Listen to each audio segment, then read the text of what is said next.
Selamat sore teman-teman. Perkenalkan, nama lengkap saya Lusitania Yulianikai. Saya mahasiswi program studi agroteknologi Fakultas Sains dan Teknologi Universitas Flores.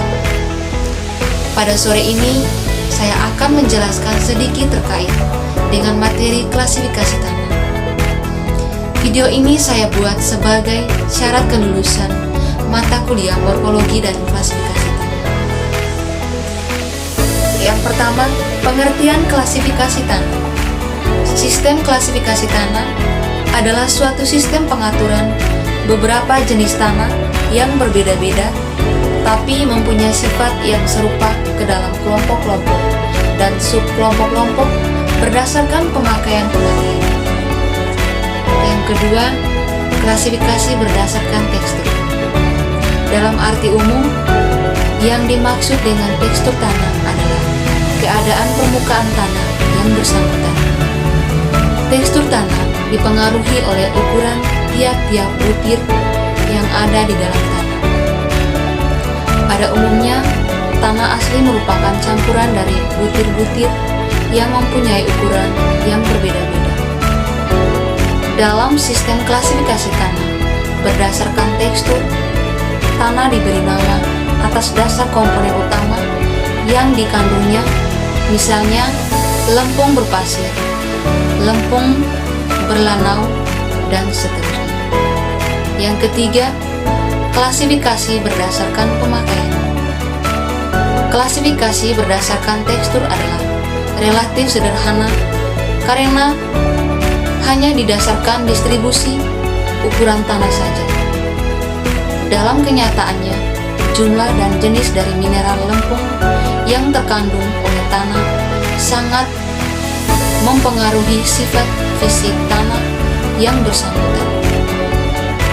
Karena sistem klasifikasi berdasarkan tekstur tidak memperhitungkan plastisitas tanah dan secara keseluruhan tidak menunjukkan sifat-sifat tanah yang penting, maka sistem tersebut dianggap tidak memadai untuk sebagian besar dari keperluan teknik. Yang keempat, klasifikasi tanah di Indonesia. Yang pertama, tanah organosol. Tanah ini terjadi akibat pelapukan bahan-bahan organik. Tanah ini biasanya bersifat subur.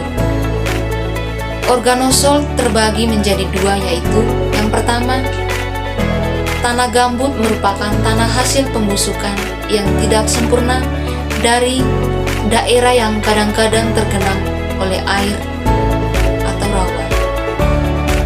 Tanah ini kurang baik untuk pertanian karena sifatnya yang terlalu basah atau tergenang air.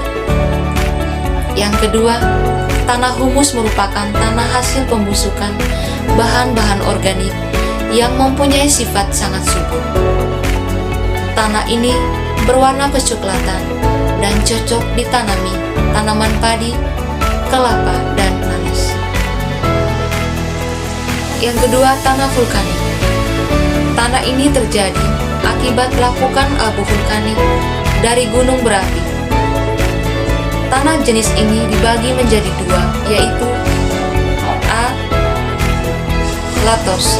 Latos merupakan tanah dengan ciri-ciri mempunyai warna merah hingga kuning. Kandungan bahan organiknya sedang. B. Regosol.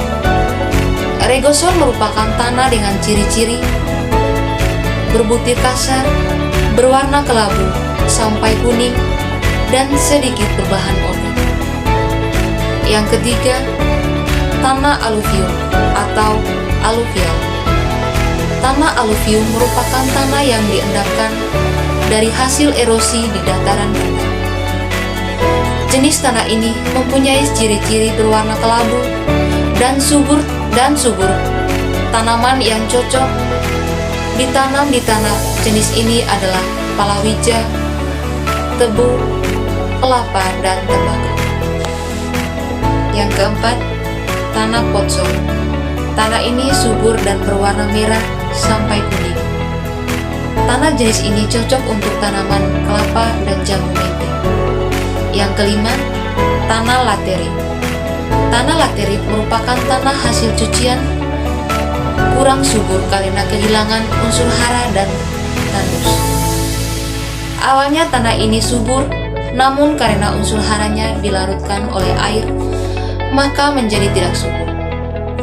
Warna tanah ini kekuningan, terbentuk akibat curah hujan yang tinggi dan suhunya yang rendah. Tanah ini mempunyai ciri-ciri yaitu miskin akan unsur hara, tidak sampai merah dan cocok untuk tanaman kelapa dan jambu bintik. Yang keenam, tanah litosol.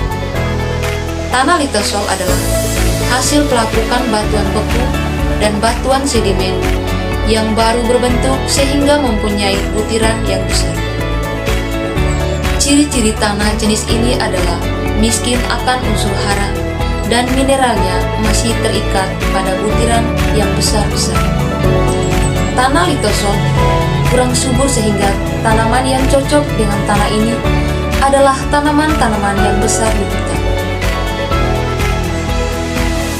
Yang ketujuh, tanah kapur.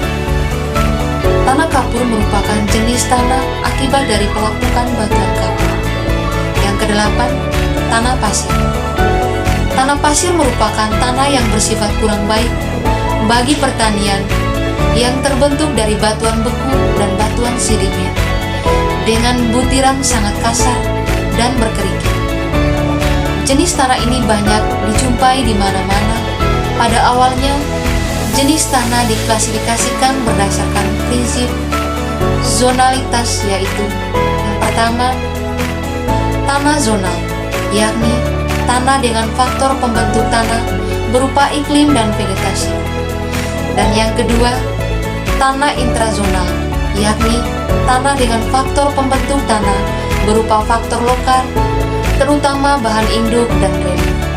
Dan yang ketiga, tanah azonal, yakni tanah yang belum menunjukkan perkembangan profil dan dianggap sebagai awal proses pembentukan tanah. Sekian dan terima kasih.